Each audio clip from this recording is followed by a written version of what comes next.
तो दोस्तों, जापान से लेके यूरोपियन देश तक सभी भारतीय कंपनियों के पीछे पड़ चुके हैं और धड़ाधड़ वो कार्रवाई भी कर रहे हैं। इन कार्रवाई की शुरुआत करी है यूरोपियन देश ने।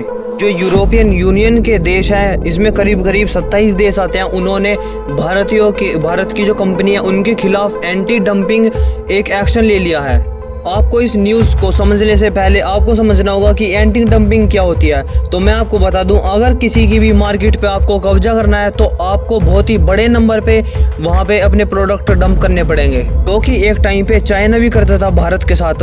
एक टाइम पे भारत के अंदर इतने ज़्यादा डंप होने लगे मोबाइल फ़ोन चाइना से, जो भारत की जितनी भी मैन्युफैक्चरिंग कंपनी थी मोबाइल फ़ोन की, वो एक टाइम पे तबाह हो गई थी। इतने बड़े लेवल पे मोबाइल फ़ोन इंडिया के अंदर इम्पोर्ट करे जाते थे। उसके बाद बस इंडिया की जो मार्केट थी मोबाइल फोन की मार्केट, उसके अंदर चीनी मोबाइल ही दिखते थे आपको। और चाइना की इस डोमिनेंस को रोकने के लिए भारत ने चाइना के ऊपर एंटी डंपिंग एक्शन लिए। जो चाइना से इंडिया प्रोडक्ट मंगाते थे, बहुत ही लार्ज नंबर पे जो इंडिया इंपोर्ट करते थे मोबाइल फोन, उन पे एंटी डंपिंग टैक्स लगाने स्टार्ट कर दिया। यानी कि जो ड्यूटी थी उनके ऊपर टैक्सेस वो इंक्रीज कर दिए, जिससे कि उनके जो प्रोडक्ट थे चाइना के वो इंडिया के अंदर महंगे हो गए। इसका परिणाम ये हुआ, या तो जो चाइना की कंपनी थी वो भारत के अंदर मैन्युफैक्चरिंग करने लगी मोबाइल फ़ोन की।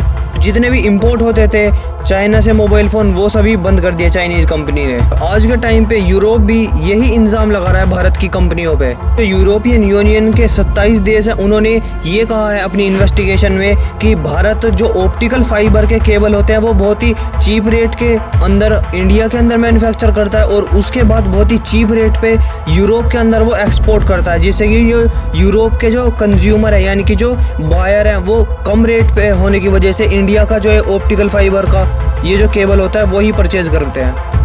भारत की जितनी भी कंपनी जो ऑप्टिकल फाइबर बनाती है, उनका प्रभाव कुछ ऐसा हो चुका है यूरोपियन देशों के अंदर कि जो उनकी लोकल कंपनी है वो आज के टाइम पे बिल्कुल तबाह हो चुकी हैं। लगातार उनकी कंपनी घाटे में जा रही है और लगातार उनका सफाया हो रहा है। भारत पूरे ही यूरोप के अंदर ऑप्टिकल फाइबर का जो एक बिजनेस है उसके ऊपर कब्जा करता जा रहा है। इसीलिए इन यूरोपियन देशों ने बोला है कि हम अपने जो लोकल बिजनेसमैन है उनको बचाने के लिए हम इंडिया की जितनी भी कंपनी है उन सभी के ऊपर एंटी डंपिंग ड्यूटी लगा रहे हैं। ये कुछ इस परसेंटेज से लगाया है कि 8% से लेके 12% तक इन्होंने ये टैक्स लगा दिया है। यानी कि अगर किसी केबल की जो प्राइस थी वो 2 लाख थी, तो आज के टाइम पे उसकी जो प्राइस है वो 2,24,000 हो चुकी है। इसका सबसे बड़ा प्रभाव ये पड़ेगा इंडिया के ऊपर कि इंडिया की जितने भी ऑप्टिकल फाइबर केबल होते हैं वो यूरोपियन देशों के अंदर बहुत ही ज़्यादा महंगे हो जाएंगे, जिससे कि भारतीय कंपनियों को हैवी लॉस होगा। इसीलिए इंडियन कंपनी जो है उनको हैवी लॉस होगा और जो उनकी इनकम है वो भी बहुत ज़्यादा डिक्रीज होगी। इसलिए इंडियन गवर्नमेंट बहुत ही ज़्यादा कंसर्न है इस एक्शन को लेके, और इंडियन गवर्नमेंट यूरोपियन देशों के साथ बातचीत भी कर रही है। मैं आपको बता दूँ, आज के टाइम पे तो जापान भी इंडिया की कुछ कंपनियों के ऊपर बहुत ही ज़्यादा बड़े बड़े सैंक्शन लगा रहा है, और वो बोल रहा है कि इंडिया की जितनी भी कंपनी है उन्होंने रशिया के साथ ट्रेड करने की हिमाकत करी है, और जितने भी हमारे एक सैंक्शन लगे हुए हैं रशिया के ऊपर वो सभी वॉयलेट हुए हैं। इसलिए हम उन कंपनियों के ऊपर भी एक्शन लेंगे और उन कंपनियों के ऊपर भी सैंक्शन लगा देंगे। और इसका इफेक्ट ये पड़ेगा कि जितनी भी इंडिया की वो वाली कंपनियां जिनके ऊपर जापान ने सैंक्शन लगा रखा है, वो सभी ना तो जापान के अंदर कुछ एक्सपोर्ट कर पाएंगी और ना ही किसी जापानीज़ कंपनी के साथ कोलैबोरेट करके कुछ भी मैन्युफैक्चर कर पाएगी।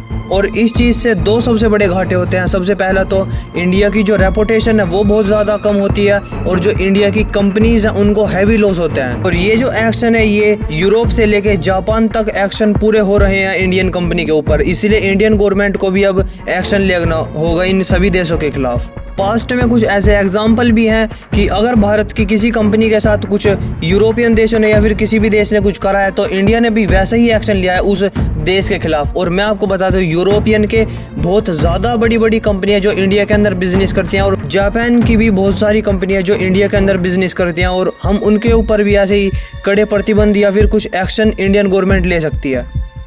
अब देखना ये होगा कि इंडियन गवर्नमेंट कुछ एक्शन लेती है या फिर नहीं। अगर लेगी तो मैं एक वीडियो लेकर जाऊंगा, आप सब्सक्राइब कर लेना, और इस न्यूज़ के ऊपर आपका क्या व्यू पॉइंट है वो कमेंट में बता सकते हो।